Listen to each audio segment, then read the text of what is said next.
Welcome, everybody, to Coach's Corner. It is Thursday, September 25th, here live from my office, and they are live at Corby's. Why is my computer shaking? Stop that. Okay. Still kind of shaky. Anyway, they are back together live at Corby's. Long awaited the reunion after living their busy lives and having to, kind of just make it work. We made it work last week. That was nice. Made it work the week before. It was great. But you know what's even better? Having them in person. And we will have them in person live from Corby's right after this. Coach's Corner with Coach Heck and the infamous Coach Patrick King. Some of the stuff we say. We're not responsible for our actions. No, we're sober. In essence, and you could tell me to shut the hell up, but in essence, you got chemo face, right? I got chemo face. When I go to the scores table to talk to Coach, I said, get as many pictures as you can. And it kind of reminded me that the stories you said when you coached the McDonald's game when you had LeBron say, okay, LeBron signed this because someday it's going to be important. What did one casket say to the other? Is that you coughing? And you ain't that good. The scouting report said you were pretty good. You ain't that good. Coach's Corner with Heck and King live at Corby's Irish Pub in South Bend is brought to you by Tony Letcher with Health Markets Insurance, On Funeral Homes in Mishawaka, Rick's Driving School in Mishawaka, and the Harbor Group Planned Wealth down in Anderson. If you're on YouTube, make sure and subscribe to the channel and like the video and comment in the chat. Now here's Heck and King. Listen to me though. I gotta tell you this.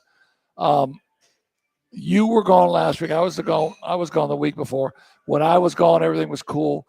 When you were gone, you got Wally pipped. I got Wally pipped. I'm just saying, there was another dude in here. He was great. And Lou Gehrig was right here. And he told me, he said, heck, if you have me on the show all the time and get rid of King, the ratings will really go up. I said, give me a week to tell him. Is that a shock? Give me a week to tell him. I'm always on thin ice. I know that. I'm double secret probation, whatever you want to call it. No. It's good. It's good for you and me to be back together. I got back in town late Tuesday night. So, and I played golf yesterday.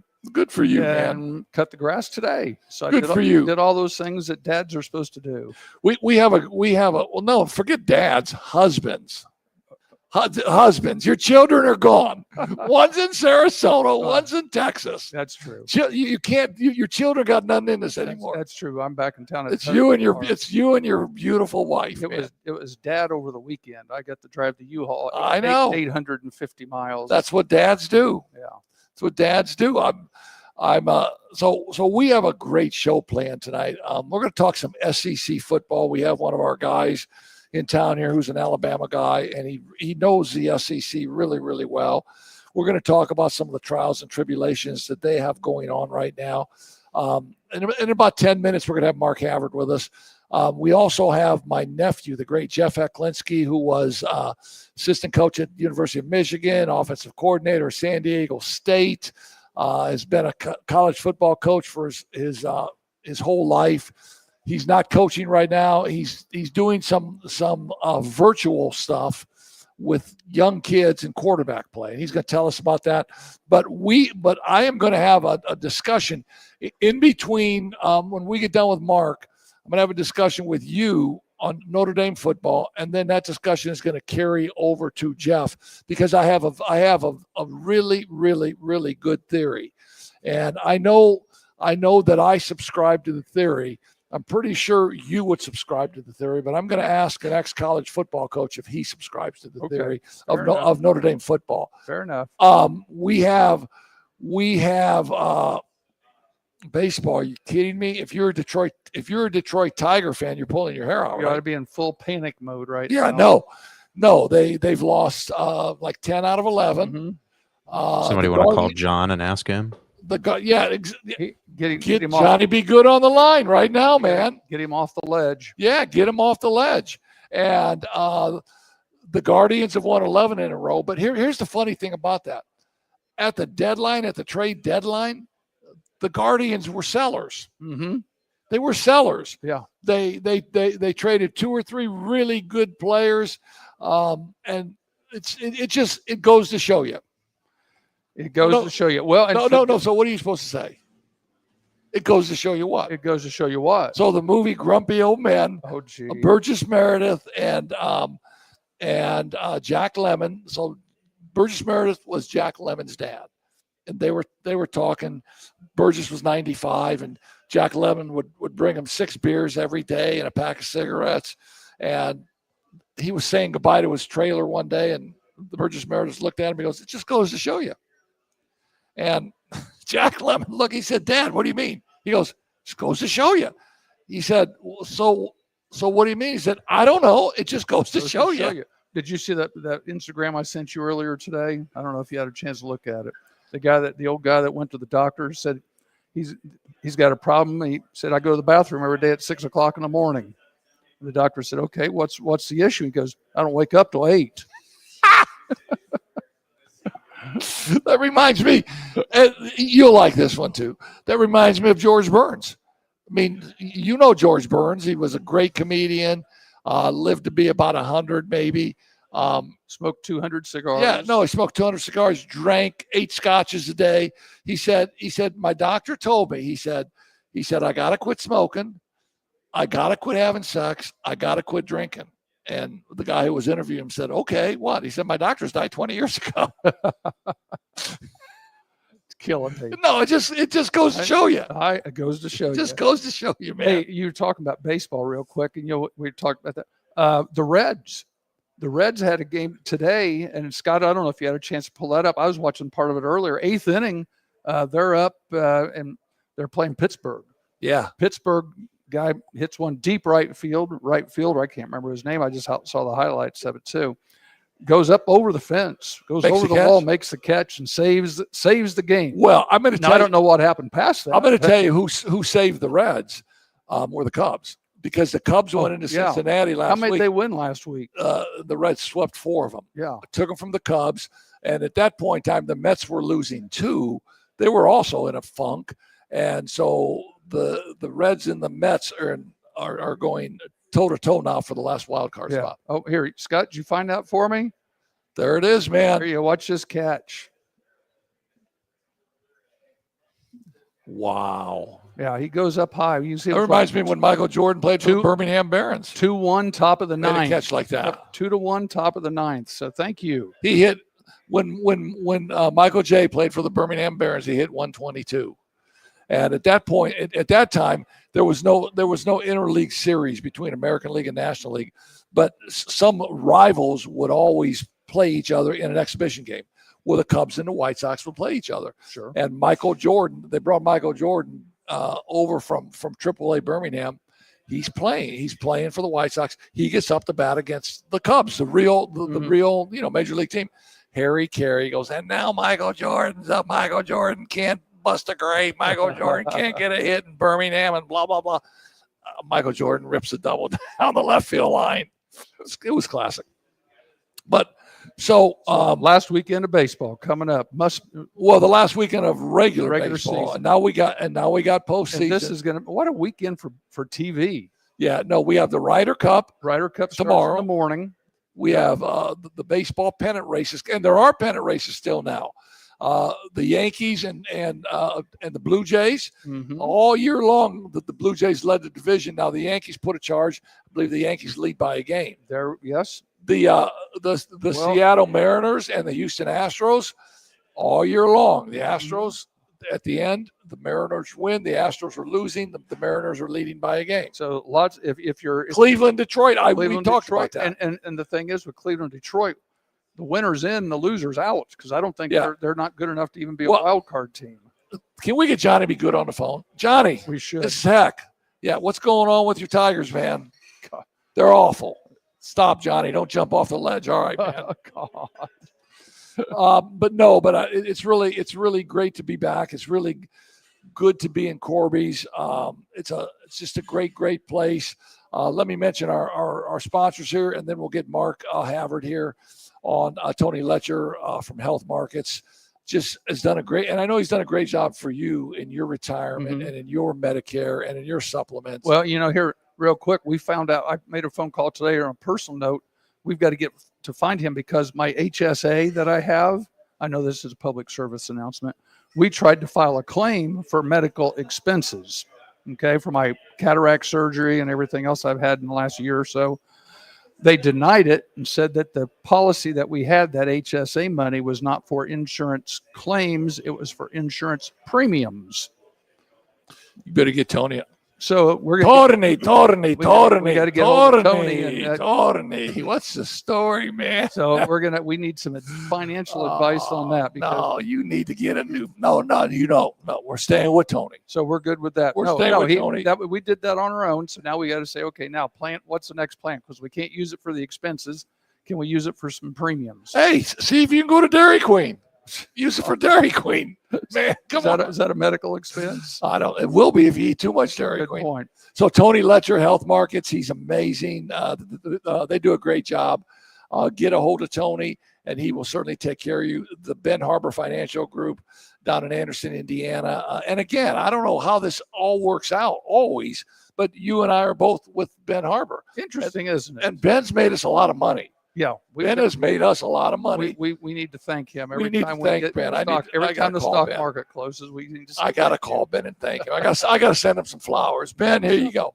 Speaking of sending people flowers, he's getting plenty of our money. He's making a nice commission off us too. Speaking of sending people flowers, the Hahn Funeral Home does a great job, man. God, when families are in need, that was a phenomenal transition. That was the segue there was amazing. Oh my! But when people are at the lowest point in their life, when they lose a family member.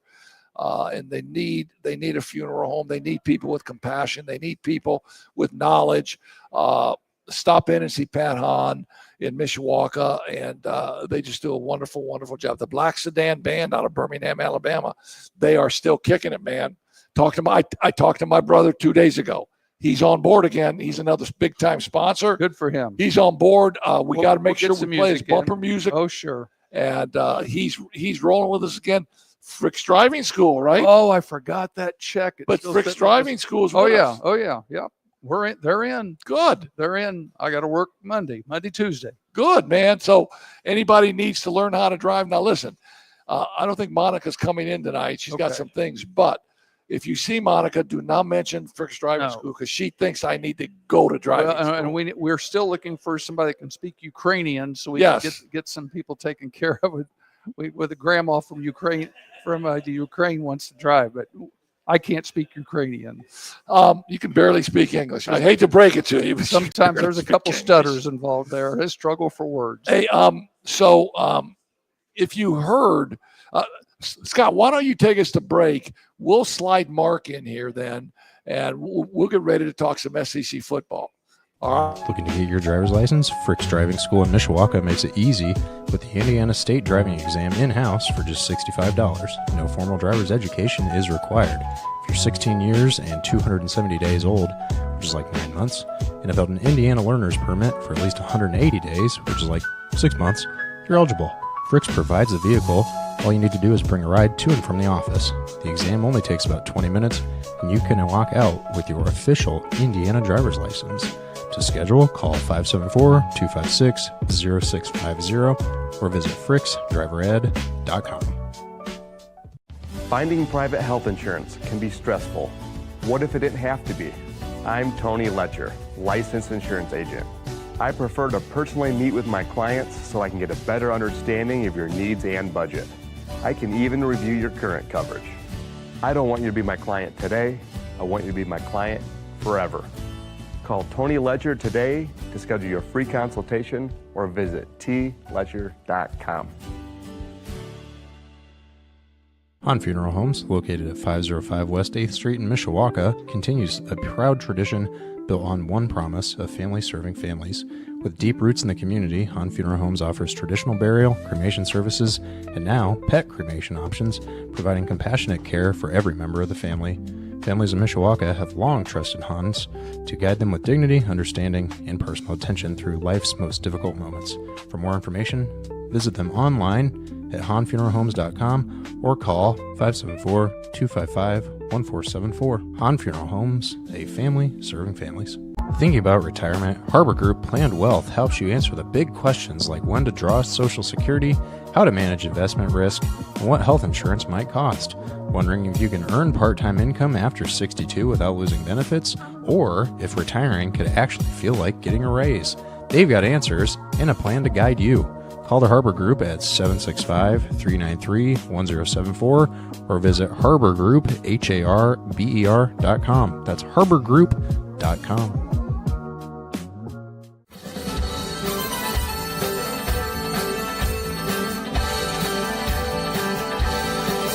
Back with more Coach's Corner with Heck and King. Thanks as always to the Black Sedan Band for the music coming in and out of these breaks. If you're interested in booking them, that you travel, head on over to blacksedanband.com and give a special shout out to their drummer, who happens to be Heck's brother. And now, here's more Heck and King.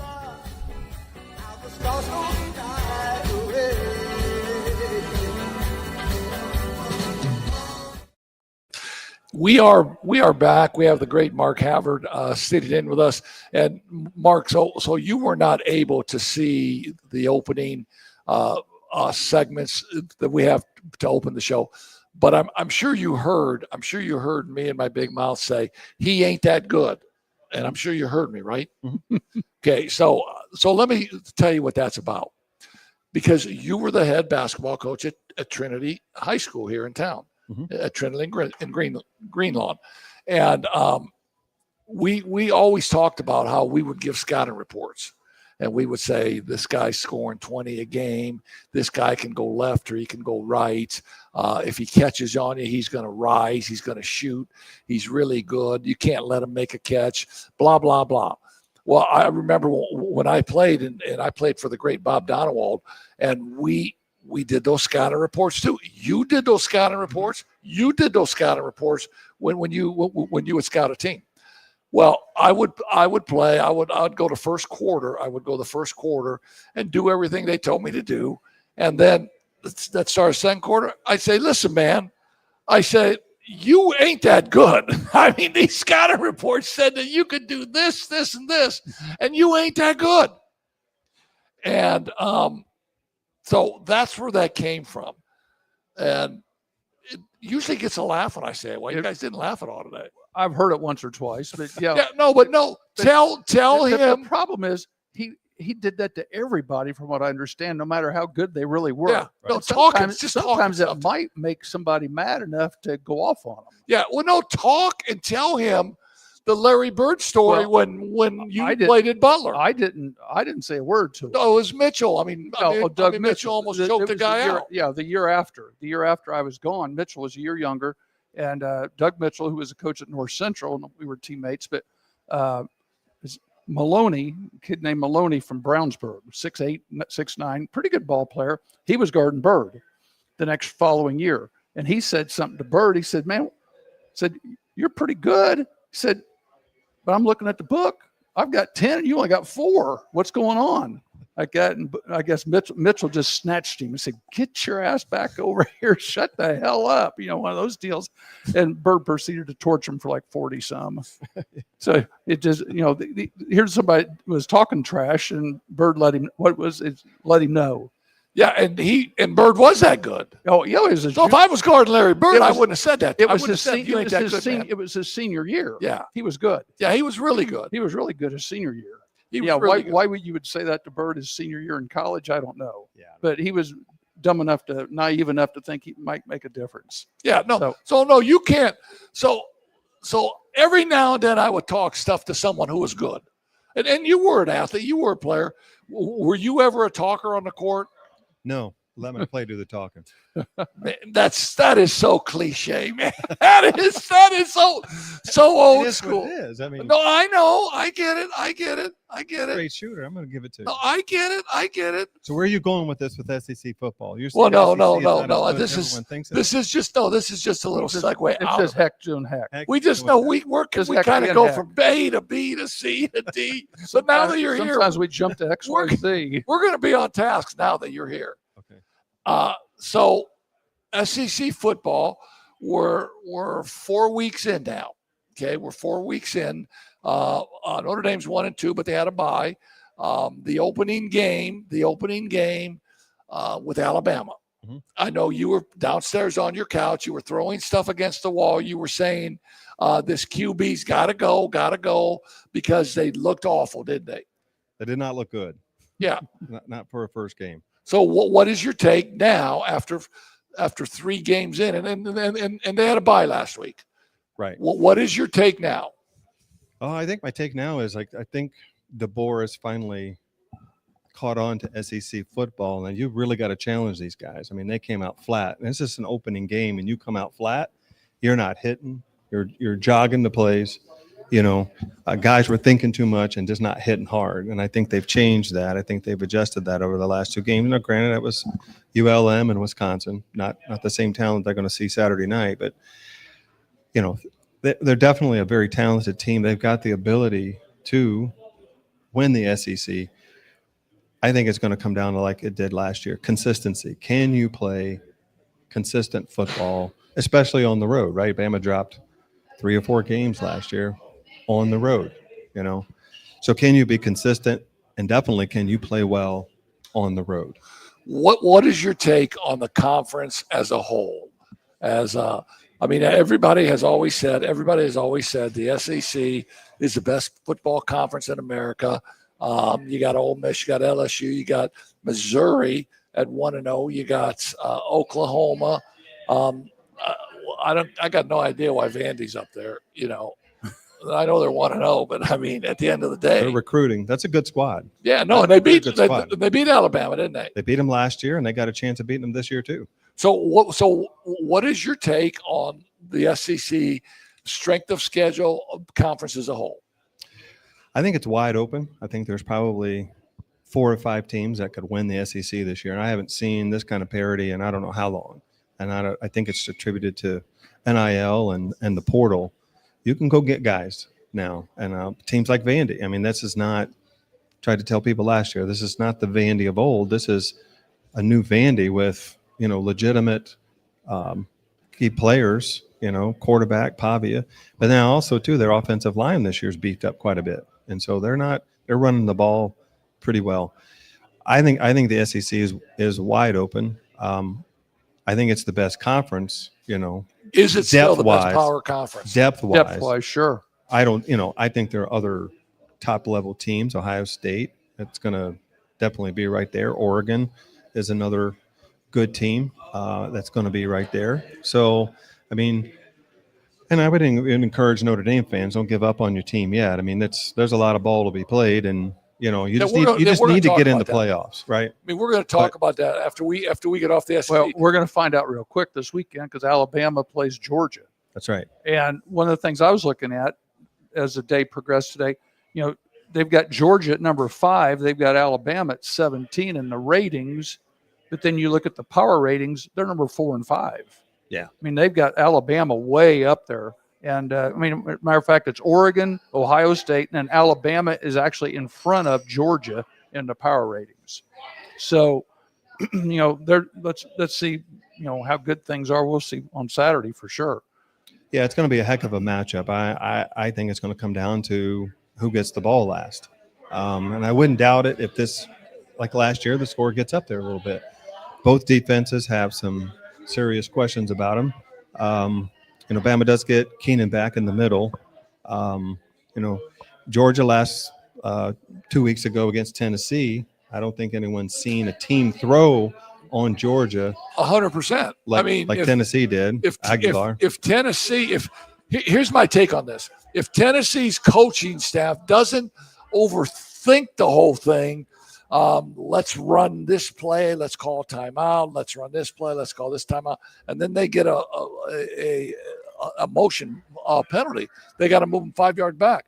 Well, if they would run or the quarterback would take the snap, take 2 dribble or take 2 steps to his right and fall down, put the ball in the middle of the field instead of on the left hash mark. Right.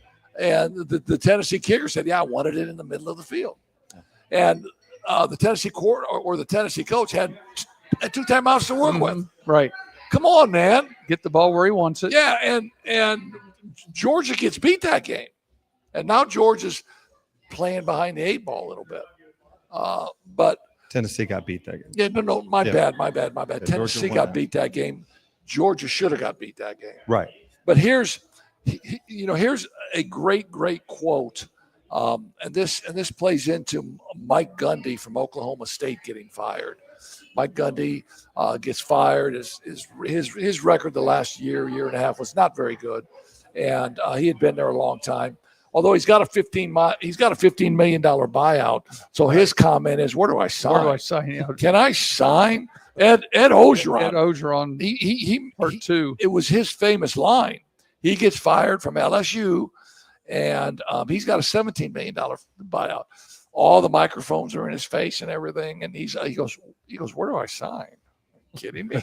17 million? Where do I sign?" Here's what the AD said, and this tells it all. This is not an inexpensive football team we have on the field this season. So money plays into everything now.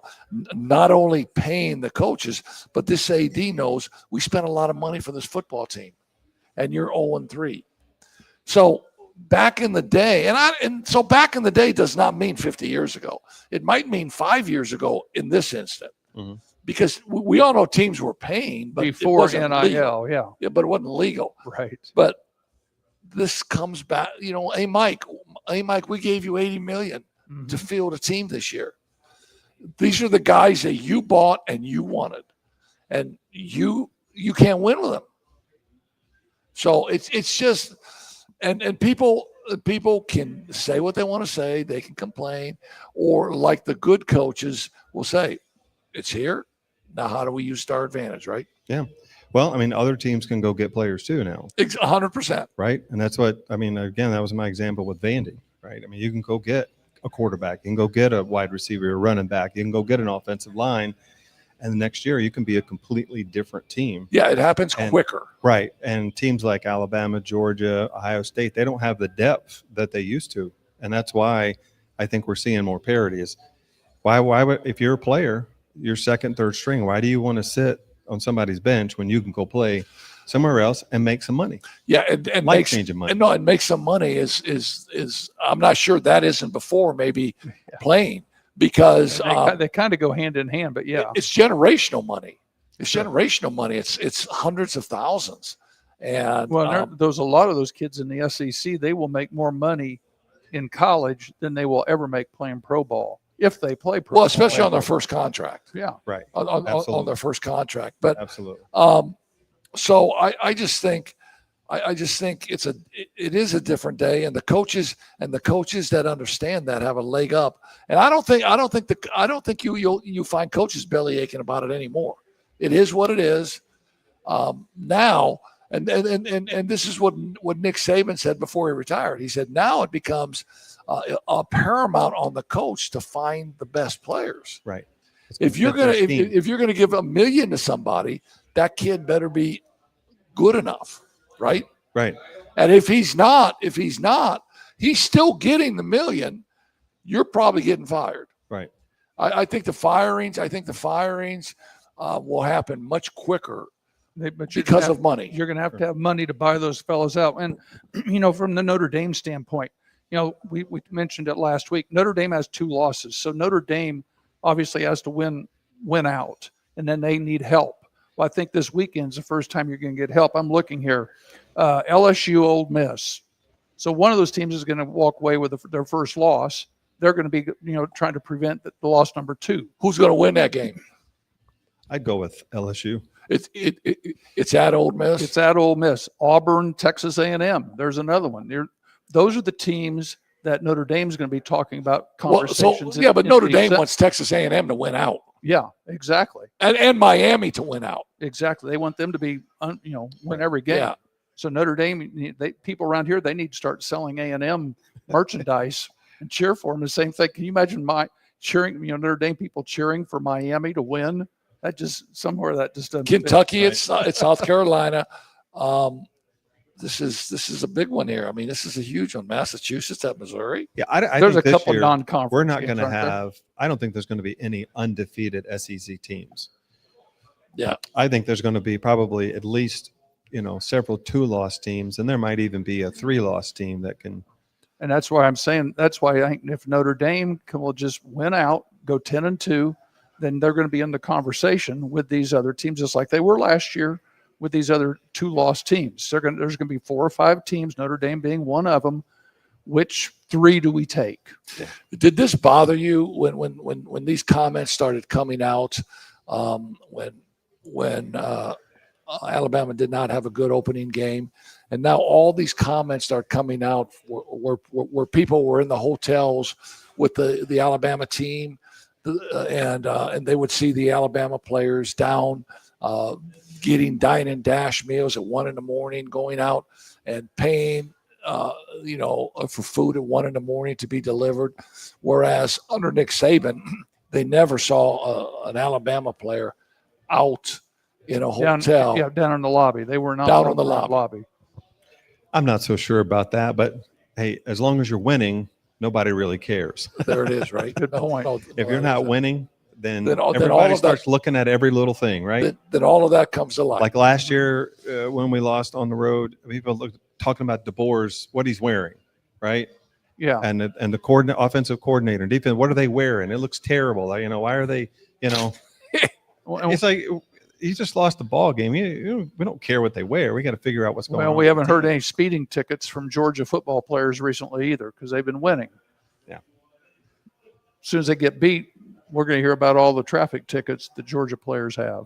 Okay. I'm just saying. Okay. People got to find a reason they're not doing well. So talk to me now about these rivalry games and what's happening with that now, because I know there's been a lot of talk and a lot of coaches have spoken up and said, man, I mean, Tennessee, Florida, we got to play that game every year, but it's not that way anymore, is it? Right.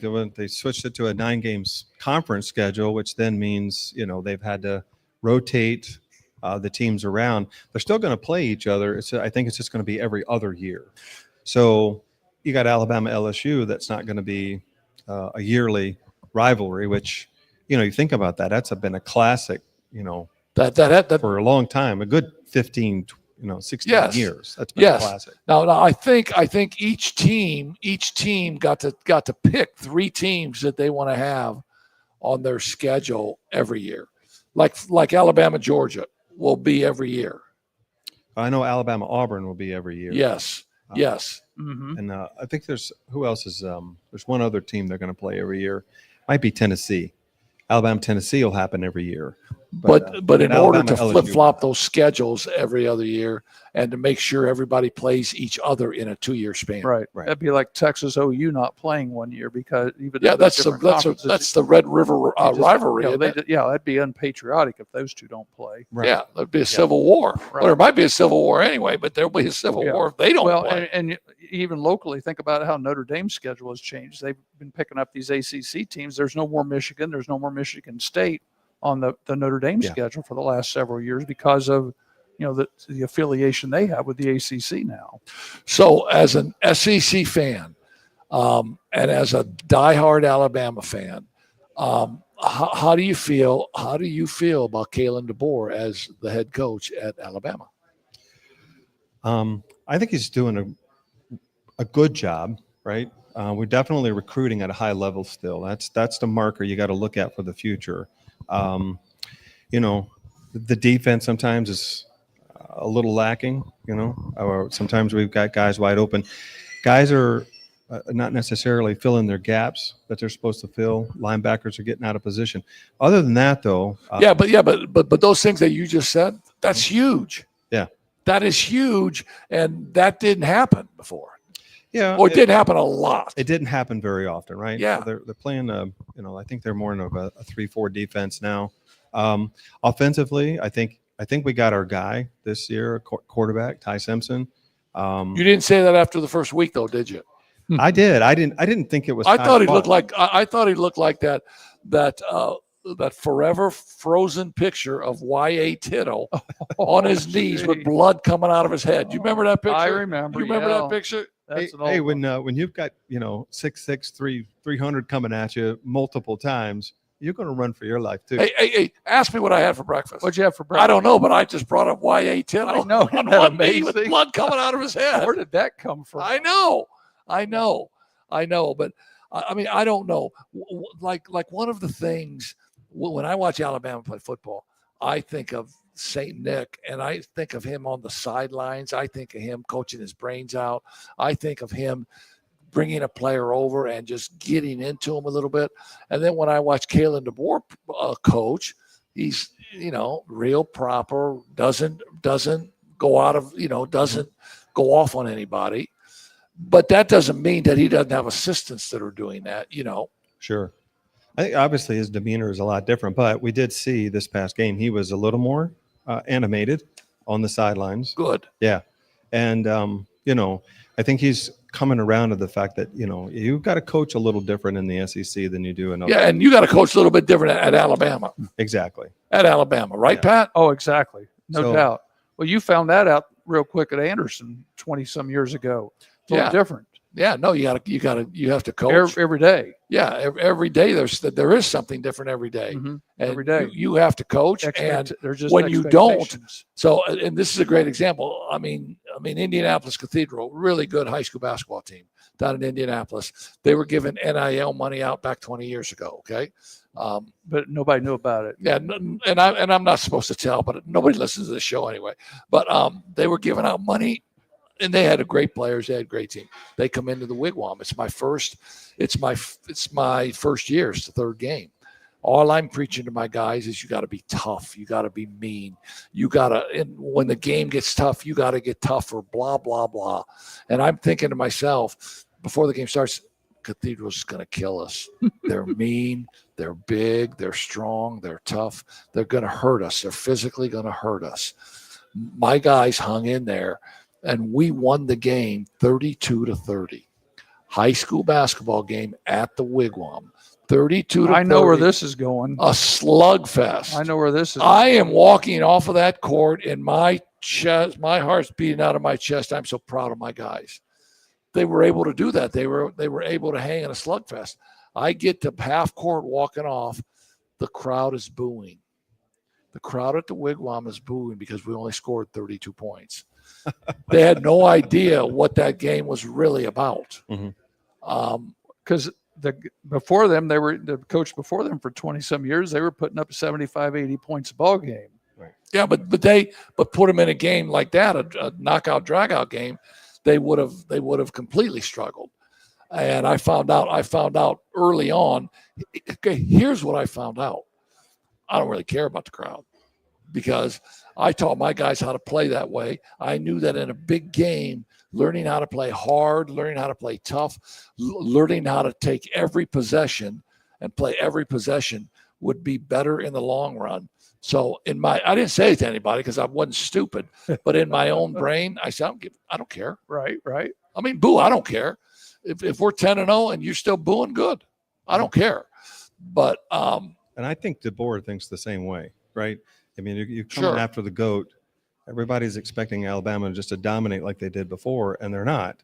But there's a number of changes. We talked NIL, we talked transfer portal, but football is different now than it was 3-4 years ago. But I think DeBoer is going to do a great job. He's got Grubb as his offensive coordinator this year. We're starting to see that passing game with those wide receivers. That Jeremy Bernard is, I think, the best wide receiver, maybe outside of Smith at Ohio State. yeah, and they got another wide receiver, a good Franklin. Is it Franklin? Maybe Williams. Yeah, Ryan Williams. yeah. Yeah, he's a phenomenal talent, no doubt about He's it. kind of a prima donna, isn't he? But Jeremy Bernard, he has been showing out. Good. Good. So, I think this Saturday night, again, it's going to be a tough matchup.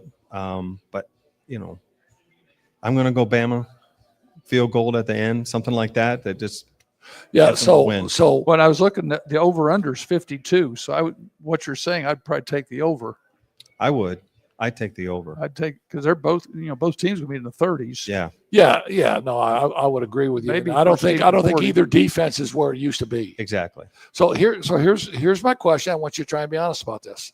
How long will it, or how much will it take for you, a very knowledgeable Alabama fan, a very sympathetic guy, nice guy. How long does it take before you say we got to get another guy in here? Oh, I think we got to give DeBoer another year, even after this one. If he loses 3 this year. If we lose 3 and we don't make the playoffs, Yeah. got to give him another year, right? He's got the recruits coming in. You know, sometimes it takes a little while to build a program, and people have got to be patient.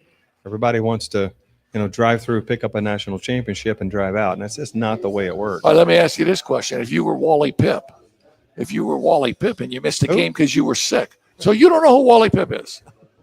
Wally Pipp is the first baseman for the New York Yankees. He got 1922. So Wally Pipp got sick, and the Yankees brought up a young rookie named Lou Gehrig. It might have been 1932. And Lou Gehrig played 2,100 straight games after Wally Pipp missed one game. That's the saying: you got pipped. You got Wally pipped. So don't ever ask to be taken out, because there's could be the next Lou Gehrig. Right. He's standing right around the corner, right? Absolutely. Exactly. Yeah. Absolutely. Well, hey, listen, So man. every time one of us misses a show, Wally Pipp comes up. Oh, okay. Yeah. Yeah, no, Pat missed last week. I was really. He's on thin ice, but he's not on as thin ice as Billy Napier at Florida. Oh no! How much longer Billy got? Maybe Saturday night. Maybe. Really? Yeah, I don't see that lasting much longer. They had such high expectations, and they have not performed very And well. the biggest problem they have is Florida State and Miami have both gotten off to good starts after being very average teams last year. And Florida State's a great example of buying a team. They brought some players in and they've surprised some people. Now Miami has They've as well. surprised Alabama, right? Yes, they did. So I was down there this weekend, so I totally understand it. And what is it? South Florida that's doing really well too. Yeah. So South Florida's kind of putting a lot of pressure on them too, because they're stealing players from Gainesville, which is right up the road. But I'm going to tell you this much: Billy Napier gets a reprieve. You know why? Florida's not playing in the league this week. I don't know if Florida's got the bye week, but they're not in the league schedule this week. Yeah. So Billy may get the reprieve. I don't know. Anyway, I want to thank you for taking a few minutes out of your time to come in. absolutely. And share some SEC stuff with us. So Pat, listen to this story. If you want to talk about a love story, both Mark and his wife Jen have their birthday on the same day. Tomorrow. You got it. How did that? So, did you search her out? Did you look and say, "I got to find a girl"? Was that part of the criteria? I don't Was that? know. No. Listen to this. On our first date, right? We're talking, and she's saying, "Hey, when's your birthday?" Right? And I said, "Oh, well, it's September 26th." She goes, "No way! You're kidding me! Show me your license." I'm like, "What? Why would I lie on the? Well, no, yeah, but you couldn't I- show her your fake ID because it probably had another date on there. So I showed her my license. She's like, 1949. "I can't believe it. That's mine." So yes, same. And she stayed with you. She did. Good. Very, very great Christian family. Mark attends St. Monica's Parish with us, and just a great, great family. As a matter of fact, Mark has a great son, Robert Michael. And Robert, I'm going to talk about your concert on Saturday, October 18th at St. Mary's. Robert Michael is a Christian singer, but he's kind of stepped out a little bit, and his genre is kind of expanding a little bit and playing some other different music, isn't he? Yeah, he's starting to publish some of his own music and get that out there. Yeah, he's really good. He has a passion for music, and he looks the part because he's got the nice long hair and stuff. Got the hair you used to have. Well, that's the hair. Yeah, no, exactly.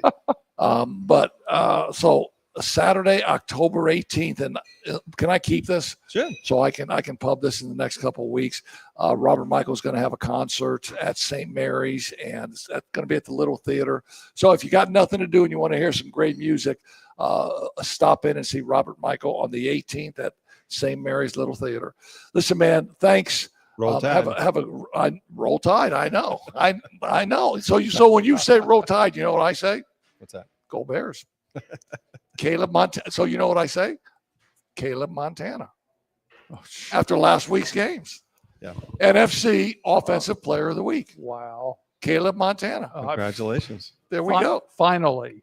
Well, no, That's a whole nother story. But it takes a lot of time. You need to go. It takes time. It takes Yeah, time. please. Listen, man, thank you very much. Appreciate it. And enjoy your birthday tomorrow evening Absolutely. and have a good Thank you. time. All right. That is the great Mark Havard. And I love talking SEC football with Mark. He's from Alabama, and he's a diehard Alabama fan.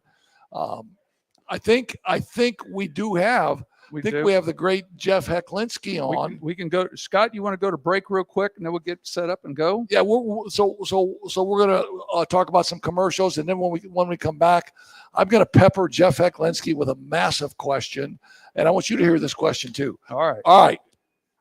Thinking about retirement, Harbor Group Planned Wealth helps you answer the big questions like when to draw Social Security, how to manage investment risk, and what health insurance might cost. Wondering if you can earn part-time income after 62 without losing benefits, or if retiring could actually feel like getting a raise.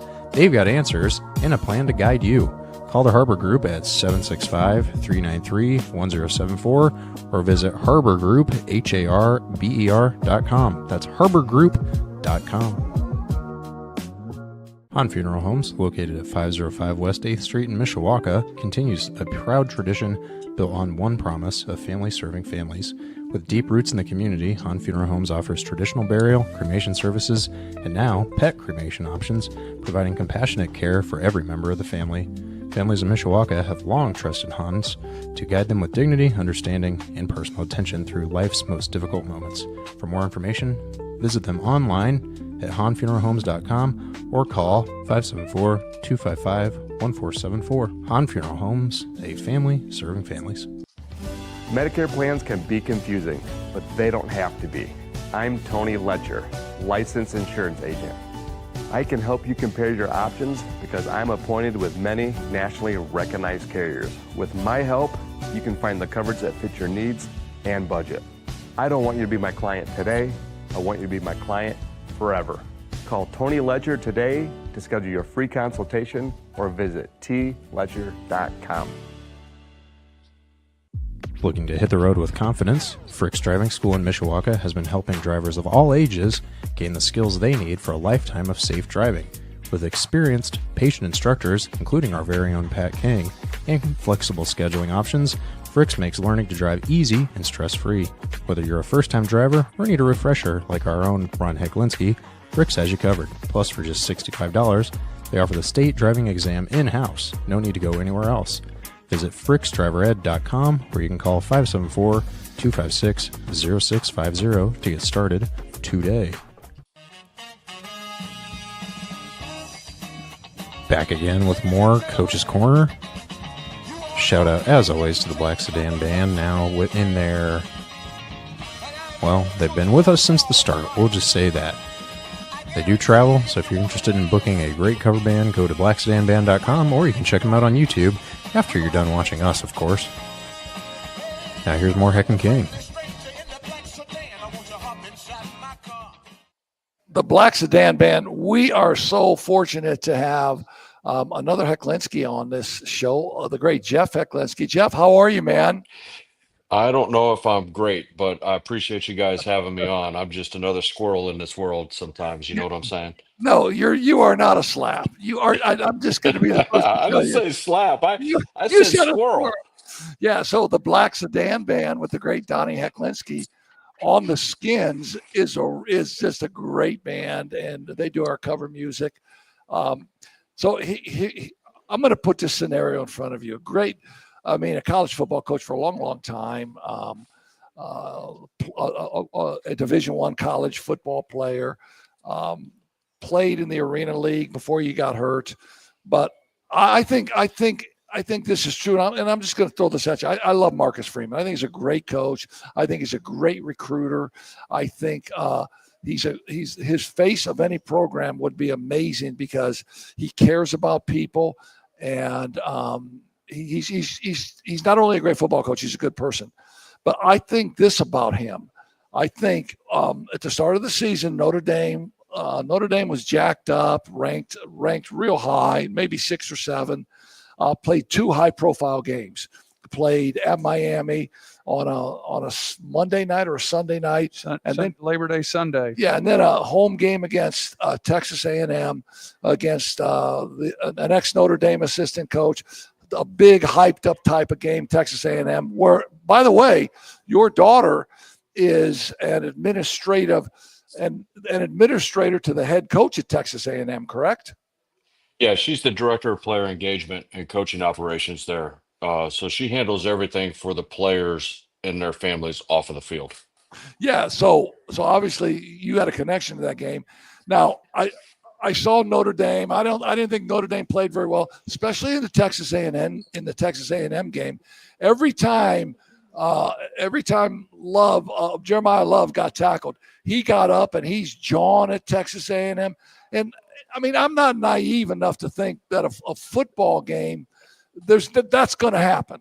I mean, people talk stuff all the time, but it was all the time for Jeremiah Love.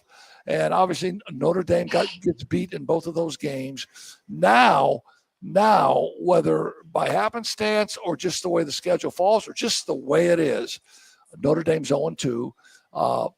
Last year, Notre Dame lost to Northern Illinois. In both scenarios, it's happened to me. I've had teams that were number one in the state, and even at the start of the season, I started to believe it. I thought, oh, yeah, man, we're number one. How good are we? Get out of here. Yeah. We're number one, Right. man. And when Notre Dame got beat, I was a much better coach. I think Marcus Freeman is a much better coach. His back's against the wall. The wall, and he's going to come out swinging. And his team, and I don't know this because I'm not at practice. I have a Mishawaka kid that played for Mishawaka that is a walk-on that has told me some things. His team is going to feel Marcus Freeman 150% now. His back's against the wall. Do I have credence in that, or is that just an old ex-slap coach who, by the way, is in the Hall of Fame? Is that just the next old coach thinking that there's credence to that? Well, let's first off, let me give a shout out to my son JR who's listening. He's got a meeting here shortly, so thanks for being on, JR. Well, no. I'm repping New Mexico State. I'm repping New Mexico State. The football player at New Mexico State. There you go. Yeah, he's a center. But let's take your first question because you had about 3 different questions in there. So let's take your first question first about Jeremiah Love. In moments that they're in, so when they lost the first game, you need your best players to bring the most energy and be the toughest people on the field. And you need them to create those types of sparks. And especially after the first game, when the ball didn't really get into his hands as much as they thought because they were running all the RPO schemes and everything like that. And I know they came into the A&M game and made a concerted effort to say, Jeremiah, we're giving you the ball, go, and you take us and you lead us, and you could see that energy and that fire, and that's what I think. That offensive performance in the Texas A&M game was off the charts. I think it took the pressure off of CJ Carr, who's we're really good friends with his mom and dad, and love him to death. In fact, JR protected CJ Carr in Little Wolverine football in Ann Arbor when we were there. That's amazing. So, I love everything that Jeremiah Love did in that Texas A&M game. I love the entire atmosphere that they had as a team. I thought it came down to 2 good teams playing really good football that you would expect. It came down to the last play, and A&M's player made a heck of a play to win the game. And, Yes. and that's usually what those games come down to. It really should have gone into overtime. And those games come down to who's going to flinch and make that one mistake. And unfortunately, they dropped the snap on the extra point, and that's what cost them the game. So, that's what those games are. But let's go to your other question, which is, what happens now? I really believe the benefit to the new playoff system has really brought college football to what you saw over the last 2 weeks for Notre Dame.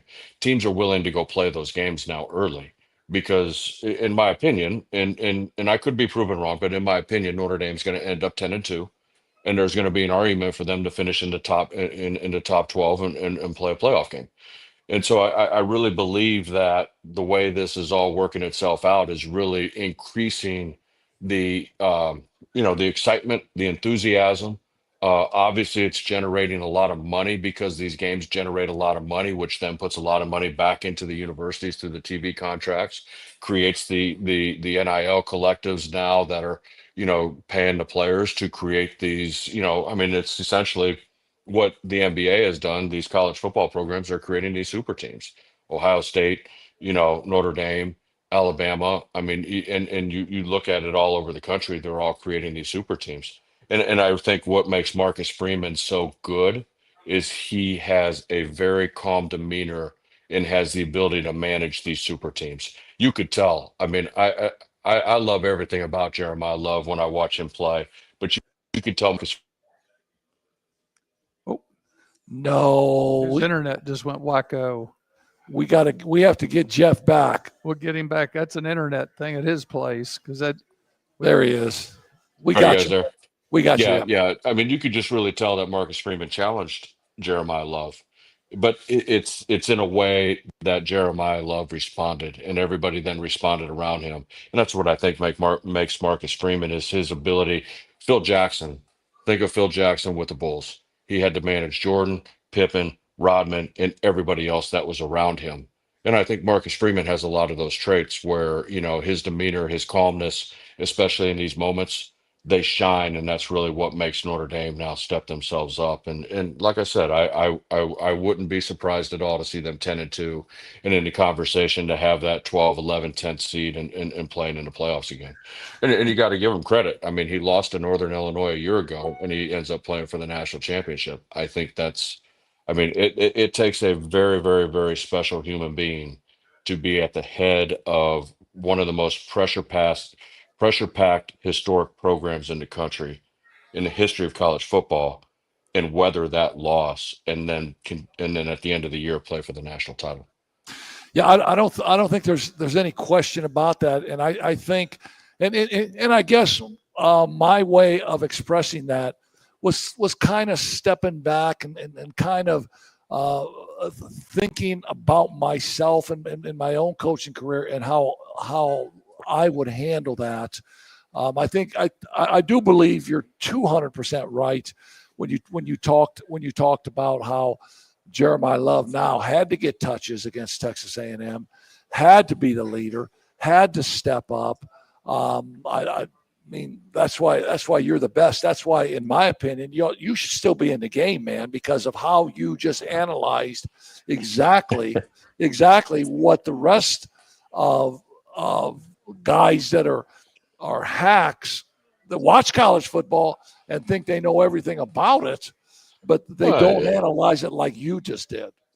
Right. And God's got a different calling for me, and hopefully that plays itself out here over the next 6 months. So, but on the other end of it, the passion of being a fan. And I've never been a fan other than the Cubs. I have never been a fan of anything. And by God, if they lose tonight, I'm gonna lose. I'm gonna lose it. I'm gonna lose it. that's right. They play the Mets So, here pretty soon. well, and Ron, we're on this family chat, and I'm the most vocal person because I understand what it is to be a fan. I'm a fan. But I'm not a fan in these arenas because I've lived in this arena. I've lived underneath that pressure. And, that staff that Marcus Freeman has, their ability to pull everybody together, their ability to stay calm in the chaos, it's just different. And we look at things differently because we're the ones that are in the middle of that pressure. But you never want to lose that passion from your fan base. That's what makes it special. And that's what makes Notre Dame special. Places like when I was at Michigan, that's what makes it so special is that passion that comes with, every game. I mean, I remember the first night game in Michigan history against Notre Dame. And I remember walking out of that tunnel and that feeling of how thick that air was and the pressure was in that moment. I mean, it's undescribable when you walk out knowing the weight of the world is on your shoulders and your group has to perform. And thank goodness that, in that game, my group did. But, so, we don't look at it from a fan perspective with that passion. We try to eliminate those emotions and really keep our focus on the players, the young men that we're training and coaching, because they're still 18 to 22-year-olds. And now with the added pressure of the money that they're making, really trying to balance them out so they can go out on Saturdays with a clear mind and just perform to their best. Yeah, that is such an intelligent and a great way to look at it, right? One of the things I was going to mention, don't you think that now that the position Notre Dame's in, it's turned these last 10 games into as close to a playoff situation as they could be as far as preparation, because they know if they lose, then the playoff dream is pretty well gone if they go to 3 losses. And I think a lot of that might have played out from last year in the same situation. They knew they pretty well had to win out. And so when they did get to the tournament, when they did get to the playoffs, when they got ready for IU, when they got ready for the other games that they had to play, they'd been there, done that. And it wasn't anything new to them. They just had to maybe step it up just another couple notches instead of jumping 3 or 4 notches on the ladder to get ready. They only had to maybe go 1 or 2 notches. Right. And I think, that is an added benefit. At the end, we used to always talk about it at Michigan. We're relying on the power of Notre Dame, or we're relying on the power of the Block M in Michigan in order to supersede everybody else when it becomes even. And you always have that. I mean, that is true. I mean, I don't care what you say. People want to see Notre Dame, Michigan, Ohio State, Alabama. They want to see these blue blood teams, right, wrong, or indifferent. That drives things. And so if they can get to 10-2, and now it comes down to that 11th and 12th spot, and it comes down to somebody who maybe deserve it. When I was at Ball State in 2008, and we went 12-0, and we were 11th in the country, we deserve to be in those conversations. Now, were we ever going to get there? No, because there's too many teams ahead of us that have too much history. And I'll tell you another thing. And I think, you watch how many teams, you look at Miami with Carson Beck. They brought in a championship quarterback, paid a lot of money for him, and they're doing what they should be doing. That's what you expect. There are a handful of teams that chose to build their programs around young quarterbacks that haven't played before. Notre Dame being one with CJ Carr, Michigan with Underwood, Alabama with their player. There's probably a handful between 12 to 10 teams that are those top blue blood teams that are doing that. I think Notre Dame's done maybe one of the best jobs in the country of developing a CJ Carr into being able to play in those environments, in those games, and put that team in a position to win. And that's important, because that's only going to pay benefits as he comes through the season, as long as he can stay healthy, knock on wood.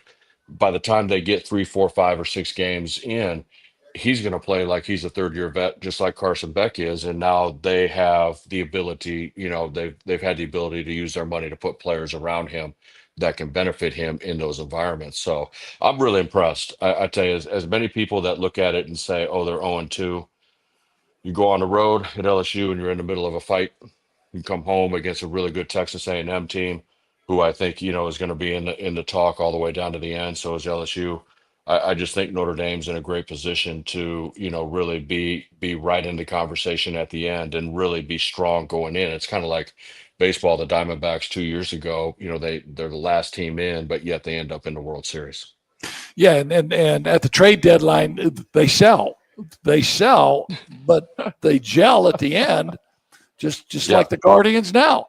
I mean, the Tigers, Right. in the immortal words of 1946 Mr. Basketball, Jumpin' Johnny Wilson, the Tigers can't bust a grape now. The Guardians had their top 2 pitchers, their closer and one of their starters, get suspended for a gambling investigation, and now they're going to be in the playoffs. I mean, Yeah. I really think as this comes together, Notre Dame's and they're going to have some tough tests down the road, but they're built to win in those tests now, and they know who they are, and I think they've created that identity, and that's a credit to the staff. Offensively, it's a credit to Mike Denbrock. I know him; he's a really good coach, done a great job everywhere he's been. And it's a credit to Marcus and his vision and staying calm in the moment and not panicking, because his players are going to respond to him. Indiana University, the real deal? I tell you what, it's hard to argue. It's hard to argue. I mean, I'm just telling you. Illinois going to give them a game, 63-10 or whatever. Goodness, yeah, that was impressive. Signetti goes about it a little bit different way. But I think I call this, as I sit back and I look at it from the outside, this is kind of the Dion era. Deion Sanders, when he came into college football, really created the I guess the okay for coaches to have a voice. You've seen people go out there and try to do it, and it hasn't come across well. But when Dion came in, because Dion doesn't care. Yeah, exactly. He's Deion Sanders, right? I mean, but I think now you're seeing people like Signetti, Kurt comes in and says, in his opening press conference, Google me, I win.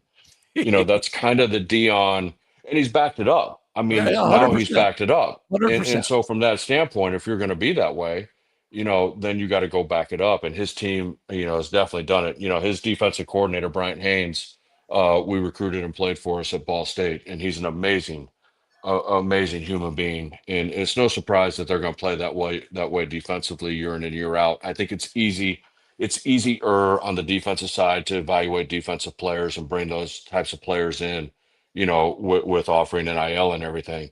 The thing that's impressive about them is they went out, got another transfer quarterback, and he's actually playing better than the guy they had last year. So, the coordinator, the offensive staff, they do a great job with bringing that whole offensive scheme together. I think they got two really good backs. And I think they're really good up front offensively. So, and I know they're really good defensively up front. I mean, they're going to make another run. I don't know who they have on the schedule on the back end of it. If it's Ohio State, I know they go to Iowa this weekend. I will tell you this: it is hard to win at Yeah. Iowa. Hard. I've done it once as a player, never done it as a coach. It is just one of the most. It's one of the most. It's hard to explain because even average Iowa teams go undefeated at home. So talk about now your new venture into some virtual camps, maybe some virtual coaching with both athletes and parents. I think it's a phenomenal concept, and I think it's really, really interesting. Talk about it a little bit. Well, I told you guys got a different path for me right now, and I really believe in our youth, in the development of our youth. One of the things I look at is, our young kids, middle school all the way through high school are really the future of our country, the future of everything that we're doing, and we need to invest more time into them. But I think it begins with the parents, the family, and the family structure. So what I've done is create a program that really focuses on developing the parents through, everything that the parents are experiencing from the youth level all the way through high school, and then how they come in behind and support their athletes and build their athletes. And then I build the athletes off the field then, through a complete system, journaling system on really life skills based on mindset, vision, self leadership, and discipline. And then we meet with the parents once a week. We meet with the athletes once a week, and now we really begin to bring them together so they're both moving in the same direction. And the whole key on the family structure is giving families and parents a sounding board, a trusted voice, a think tank type community where they can work through everything. So when they get into the heat of the moment, they can remain calm. The same thing we were just talking about, Marcus Freeman. Parents need to be able to do that too as you come through youth athletics. I mean, it is. I think one of the greatest things is that our youth are probably the most skilled they've ever been at any time. But one of the scariest things are off the field and emotionally, they're probably at their weakest point right now.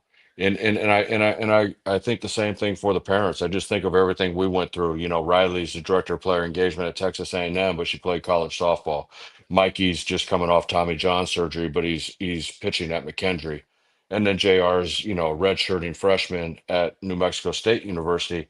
And I think of everything and all the mistakes, even as much as I knew, at one point in time, I was the biggest distraction to my daughter, not because I meant to be, but because you care so much and you're trying to protect and you're trying to push. Where, I think with all those experiences, we can bring a community together of families and young athletes that really focus on the development of the whole structure and the whole family structure that then provide success long after, they retire off the field, because the game ends for all of us. And the families have to continue to move forward with their children.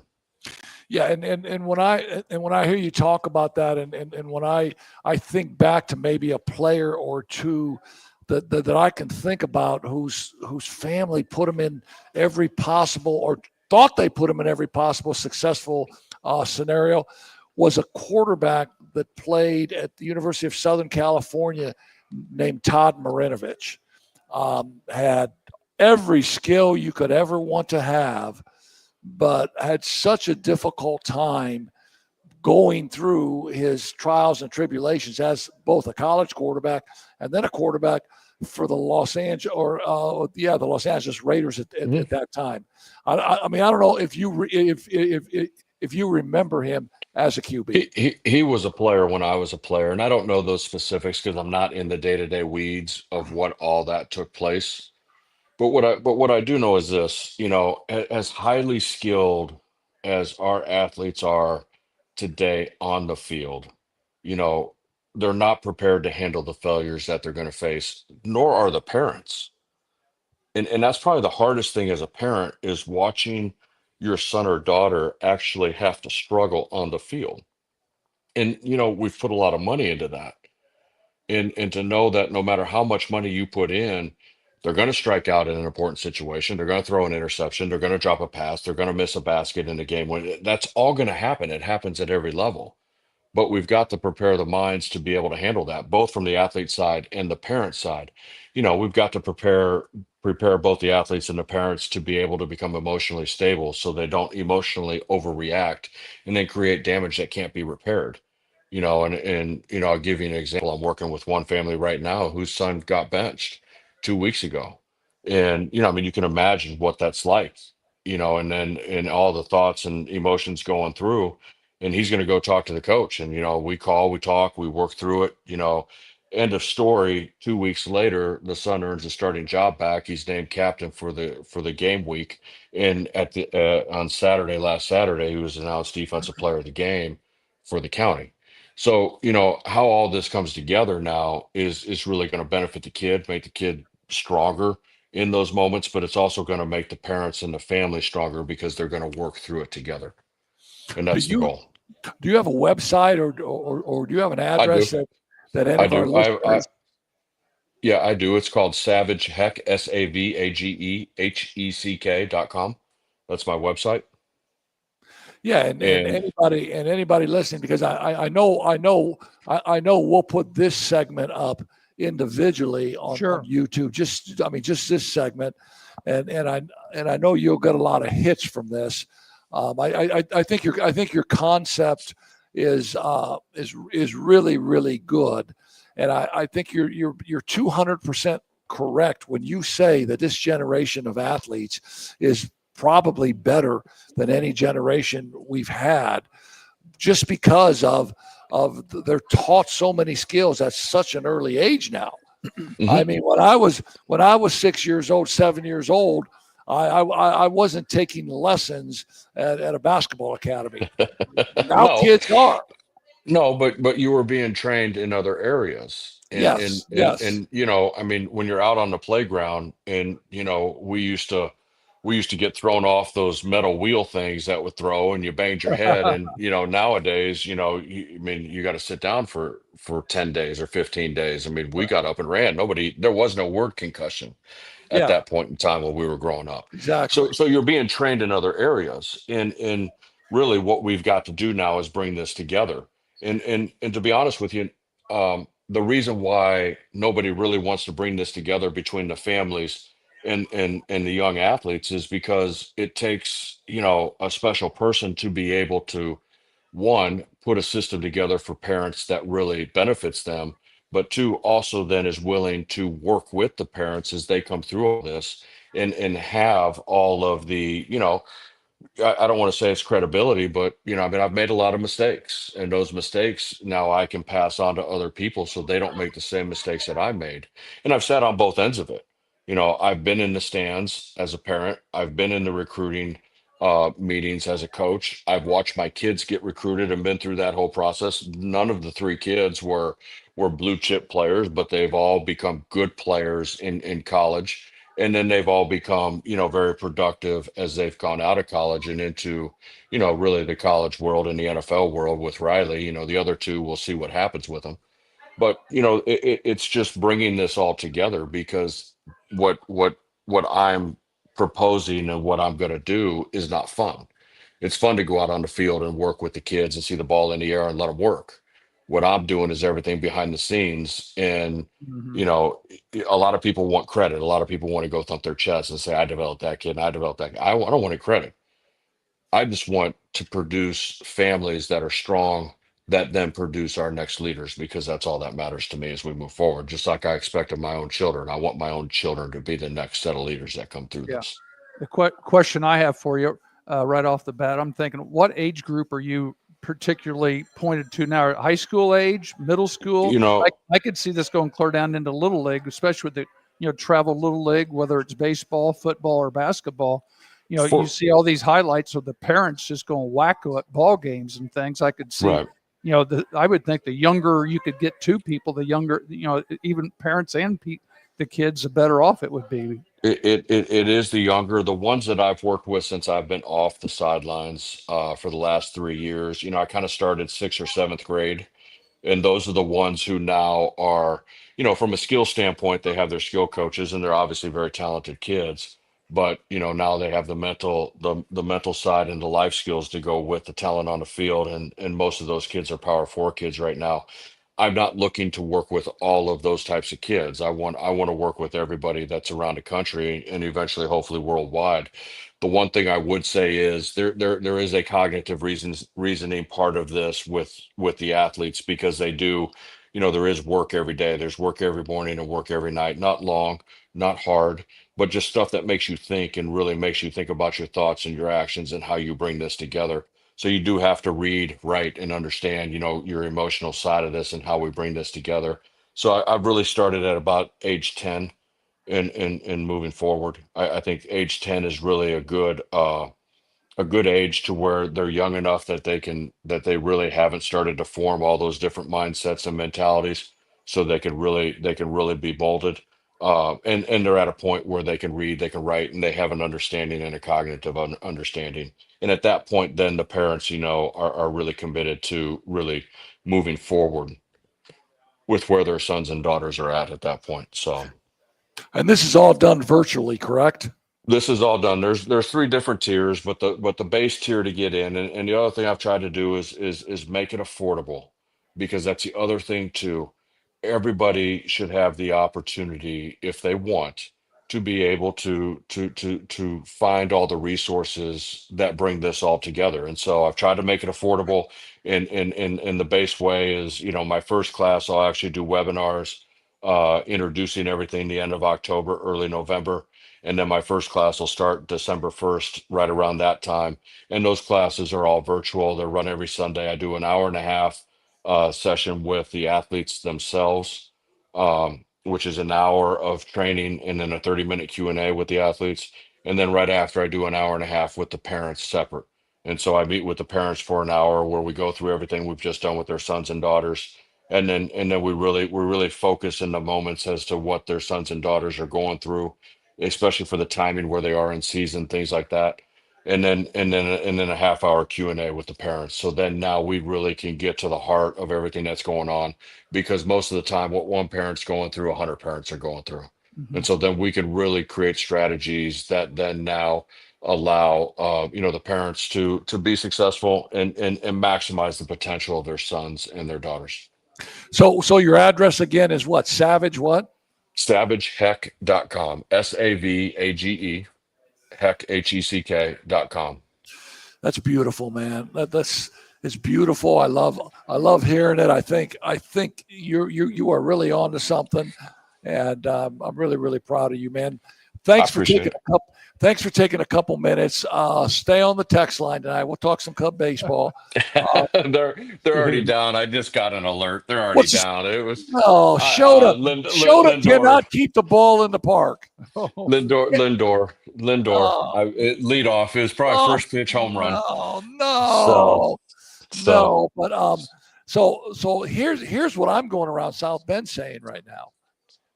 Caleb, Montana. Caleb Montana. So What do you You're think? you're a such- fan. You're You're a a fan. fair weather fan. Get No, off the I'm- bandwagon. Yeah, but my fingernails look good. I'm not painting my nails, but Caleb Montana. He's got Here- Ben Johnson. He's got Ben Johnson in his corner. 2 weeks And- ago, you're ready to get rid of him. Well, no, I am a fan. I'm a fickle freaking fan, right? Here's what you got to remember.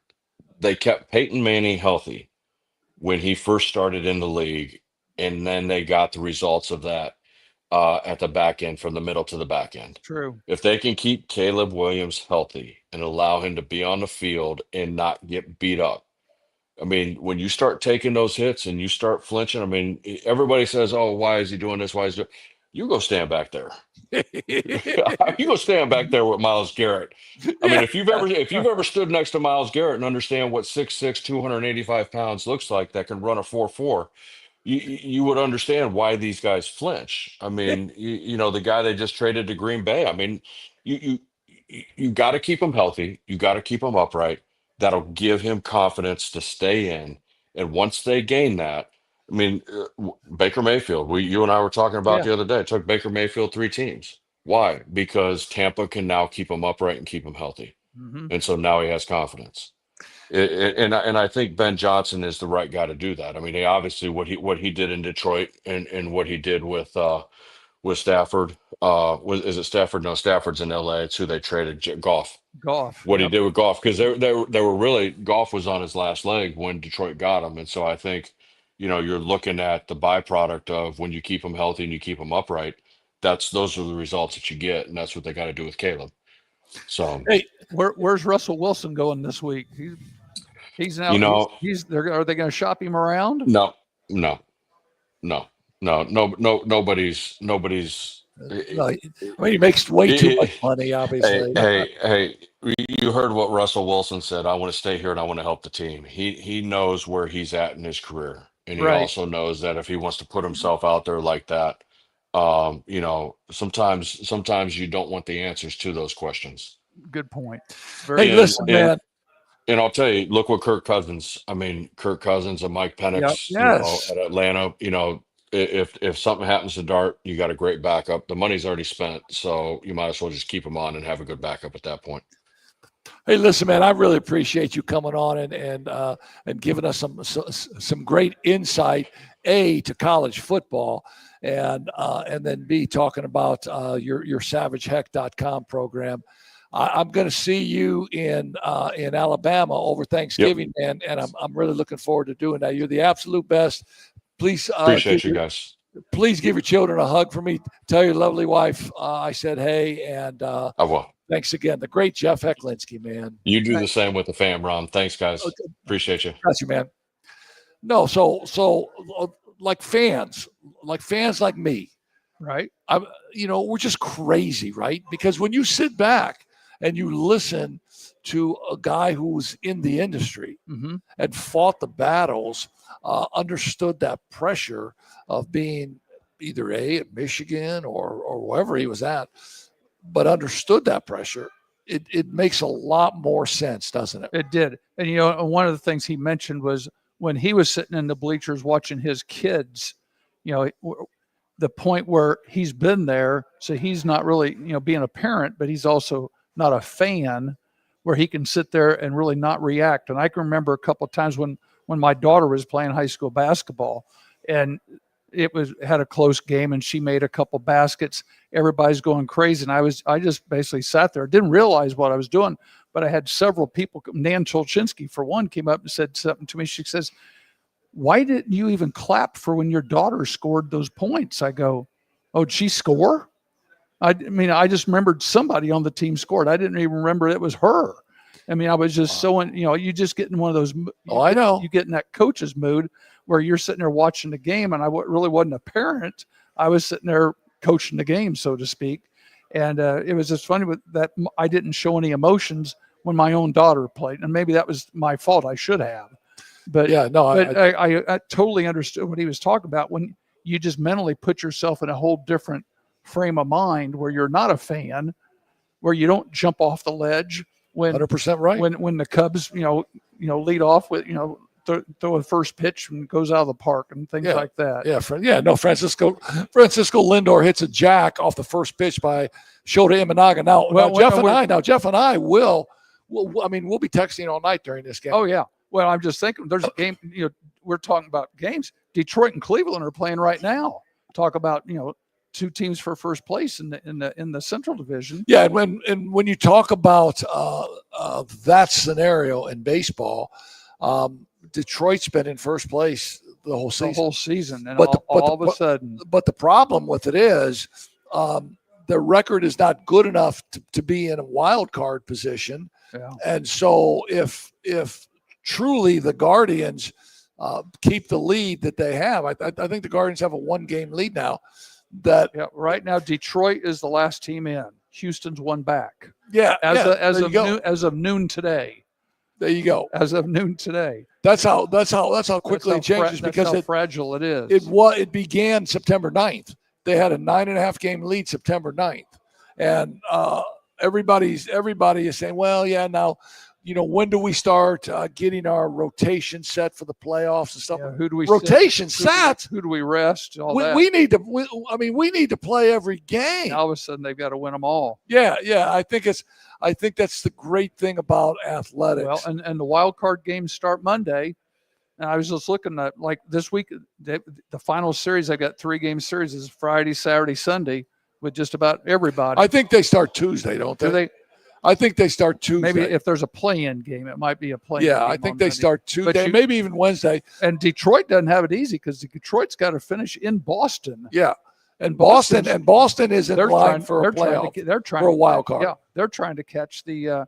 They're only 2 games ahead of Detroit. Yeah, so that will be a heated series. Now, when we're talking about the Cubs were 3 games in the loss column ahead of the San Diego Padres. Now, the significance of that is if the Cubs finish as the leading wild card team, they'll host the first 3 games of Wrigley Field. Yep.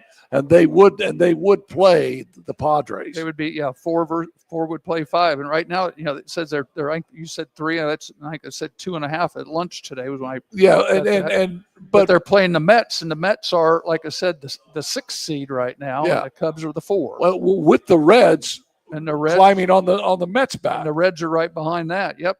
And so I had it explained to me, when you get to this late in the season, there's no more half games. It's truly the games in the loss column. You've got the equal number of games. The games in the loss column. I believe the Cubs are 3 ahead of the Padres in the loss column. Well, and the Cubs finish up home games with St. Cardinals. Louis. Yes. Yeah. Which is kind of traditional. We were talking about traditional football games.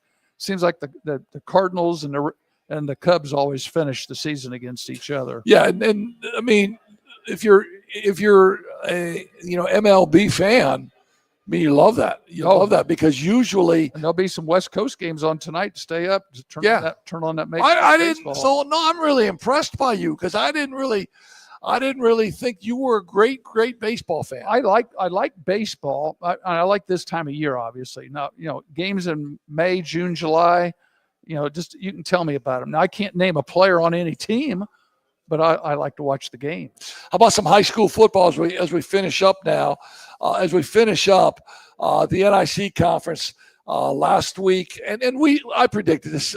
St. Joe beat Adams 42-0. It was ugly, wasn't it? But I think Adams only had maybe 37, 38 total yards offensively. Wow. St. Joe is giving up. St. Joe's defense is the real deal, isn't it? 3.8 points a game. Yeah, they're the real deal. And their offense is scoring 35 points a game. Now when you look at the NIC, it's Penn, St. Joe, and Elkhart, both 3-0. Mm-hmm. It's going to change a little bit this weekend because St. Joe will visit Elkhart. And I will be at Elkhart tomorrow substitute teaching, so I'll find out all the details I need to know. I'll be back in the gym. Really? So I'll be subbing in the gym tomorrow. Got PE classes. So I'll find out what those guys are talking about, get all the secrets, how they're going to stop St. Joe's offense. So in the NIC Friday night, it's Marion at Washington with WC next to that. What's WC mean? Don't care. Who cares? Yeah. Who cares? There's New Prairie at Riley. I will be at that game. I thought it meant water closet. water closet. But so yeah, Like so a toilet. Yeah, So- exactly. Exactly. Toilet bowl. so New Prairie at Riley, this will be interesting for you to see this because 5 players will be eligible for Riley tomorrow night. 5 players that transferred to Riley Oh, that got declared ineligible. Now they got their eligibility. they had to sit the first They will 5. play. They will play at Riley tomorrow night.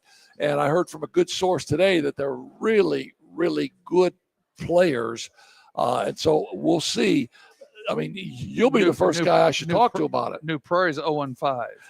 WC. Tough. That's gonna be a tough night for the Cougars, I'm afraid. Adams at Penn. That could be a running clock by first quarter. Yeah, but I think that it only goes until after half. That's- I'm not sure, but maybe. There are some teams that have talked about it and said, "Hey, if it gets ugly, can we do this in the second quarter?" That might Yeah, be Penn- one of them. And again, Penn is in that cluster of undefeated teams with St. Joe and Elkhart. Pen's doing really well. They're ranked like 6th or 7th or 8th in the 6A.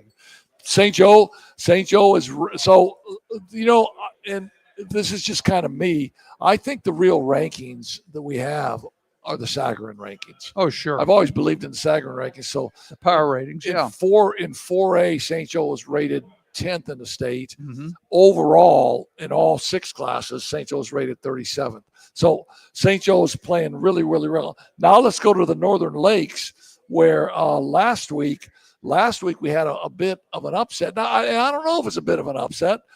Concord, a really good football team, 4-1, and they ran away and hid, didn't they? no, they beat Concord real bad, beat Warsaw real bad, 38-7. Mishawaka took my nephew Joey Heck to the woodshed, 59-0. Goshen's not ready to play those games No, yet. they're not. Northwood in overtime beat Northridge, That's a rivalry game. yeah, but which is interesting because Northridge is 0-5. Yeah. And I'm talking to a football coach today, and he said, with Northridge being 0-5, if they were in the NIC, they might be one of the better teams. That's how tough of a league the Northern Lakes is. They for sure be in the middle of the conference. And Plymouth sneaks by Wawasee at 21-20. Well, and so Plymouth is undefeated in the conference. yeah, no, that's amazing. Actually, They started 3-0. 0-2. They started 0-2, kind of like Notre Dame. Now they're 3-0 in the conference. Yeah, but that'll end And tonight. who do they play tomorrow? That'll end tomorrow night because Mishawaka at Northridge, Northwood at Concord. That ought to be a pretty good game. Yeah, that game will be at Mishawaka. Warsaw at Plymouth. And again, you got to go to Plymouth. So let's see how angry Warsaw is after getting spanked last week. Yeah, no, that's kind of my philosophy again on getting beat, and now you're in that mode where your back's against the wall. We can't lose anymore. Yeah, that could be ugly. Come out chomping Well, a bit. and Joey's got a chance to win his first conference game. Yeah, he does. He play Wawasee at Goshen tomorrow night. So yeah, I mean, hopefully Joey Heck can get that done. The NFL, man, the NFL is in full swing. 3 games. We got a game tonight. We do have a game tonight. Seahawks at Cardinals. Who you got? The Seahawks 2-1. Cardinals 2-1. Who you got? I'm going to take Seahawks. Just for the sake of going against you, I'm going to go the Cardinals. That's okay. A Sunday in Dublin, Vikings versus the Steelers. Both teams 2-1. That's going to be a tough watch because the Ryder Cup will be on. Well, this game's at 8:30 in the morning. So is the Ryder Cup. All right. Well, no, they don't come until noon, maybe. All right. On Vikings at Sunday. Steelers. I can watch that one. Who you got? Vikings, Steelers. Oh, Vikings. Yeah, I'm going Steelers because of Aaron Rodgers. J.J. McCarthy out, but I'm not so sure that's not a bad thing for the Vikings because Carson Wentz came in last week. Carson Wentz is pretty good and played really well. Commanders at Falcons. Commanders 2-1. Falcons 1-2. Michael Penix gets benched a little bit last week. That's not a good sign because I thought they were just going to stay with him, through thick or thin, and then they pull the plug on him. So that been a challenge his confidence. I go with Washington's pretty good. Well, and then Sounds like they're only with him through thick. Yeah, they got the thick part, don't they? Yeah, the thick baloney. Yeah, we're with the winter tie. Not the thin baloney. But listen to me. The Commanders, I'm not sure. I'm not sure their QB Jaden Daniels is going to play. He's got a knee injury. Oh, that's right. If he doesn't play, then it'll be a closer game. Saints and Bills, 0-3 Saints, 3-0 Bills. Are they wearing the garbage bags on their heads in New Orleans yet? Not yet. Not yet, but I don't think They need a quarterback. I think That's the why I Bills. thought maybe Russell Wilson might go to New Orleans. I think the Bill, and I thought Jeff made a great point. I think his point was Russell making big money. He knows. All right. Maybe he knows. But they need a quarterback. So how about Richardson from the Colts? Yeah, I mean, Give him a fresh start in New Orleans. Did you guys see what the spread is for this Saints at Bills is? 102 points. It's 15.5. And Oh for my. an NFL game, that's a ton. Yes, it is. Well, I'd like to see what the spread for the Browns at the Lions are. What's that? Detroit minus 9.5. Because Detroit is a really good football team. Really good football team.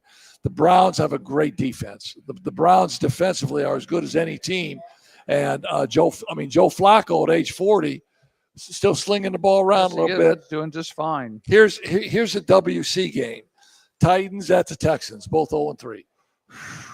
And they're in the same division with the Colts. Yeah, Houston's minus 7.5 on that one. That just shows you Which how is bad crazy. Shows you how bad Tennessee is. Yeah, no, Cam Ward, number 1 pick. I thought Jeff made another good point.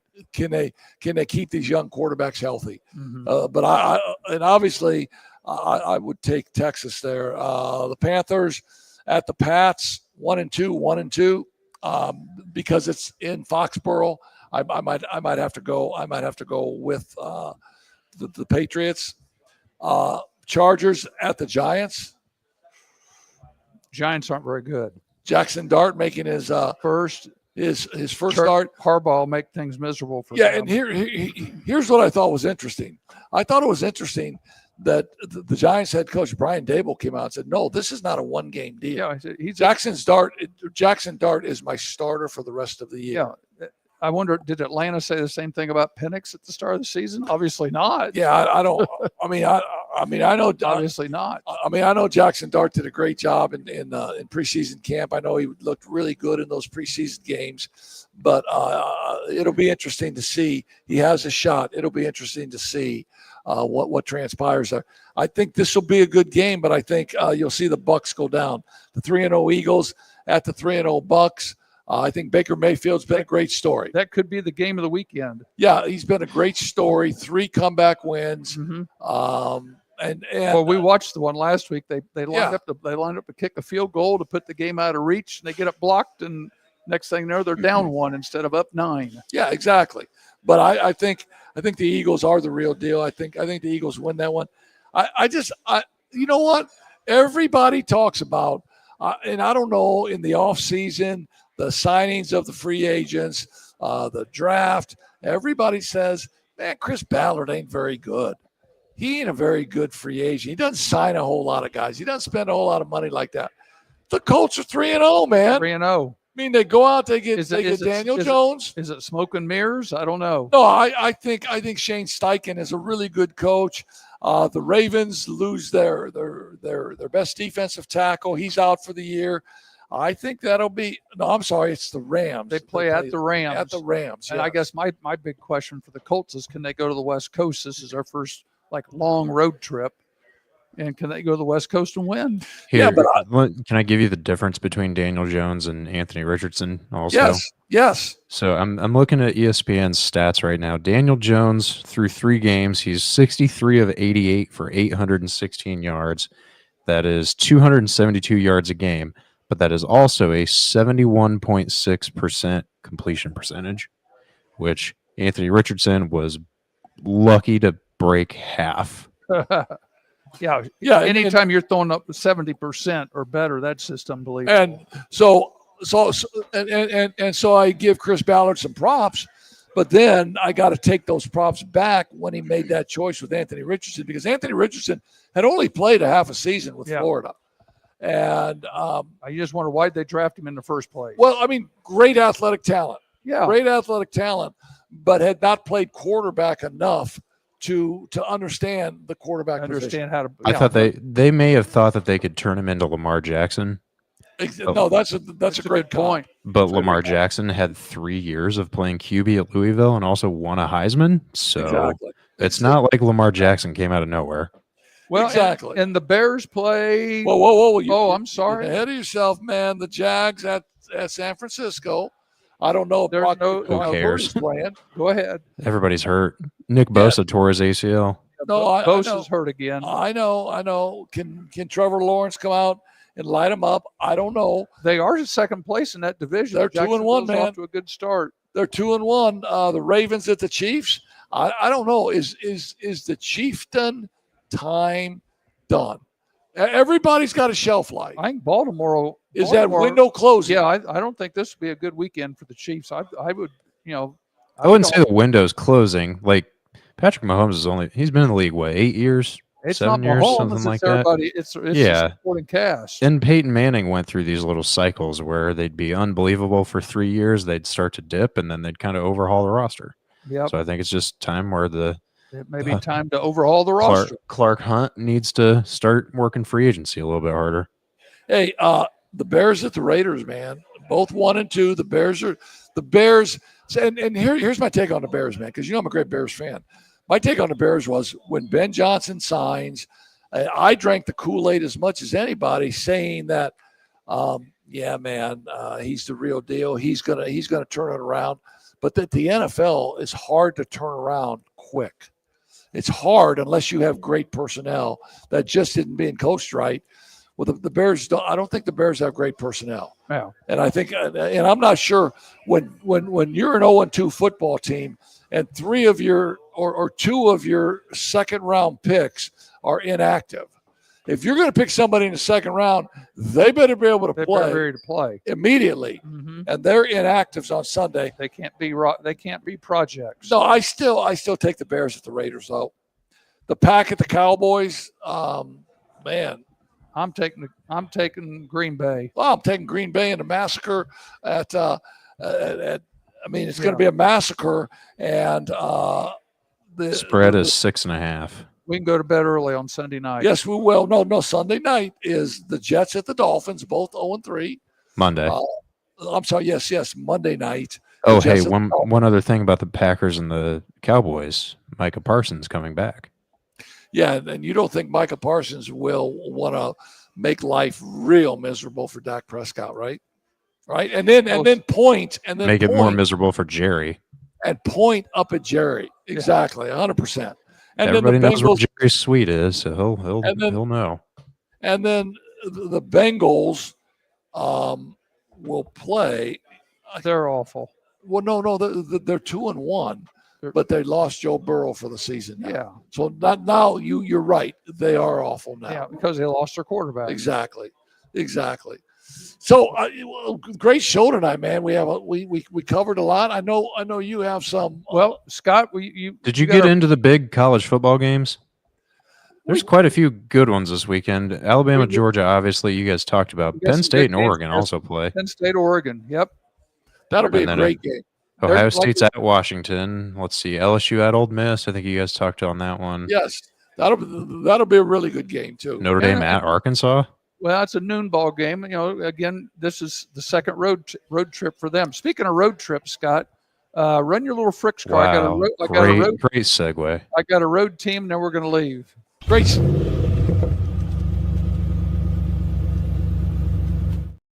Oh, we got a new motor this time. It's It runs a little bit cleaner. There we go. a 25. He's using 93 octane gas. There.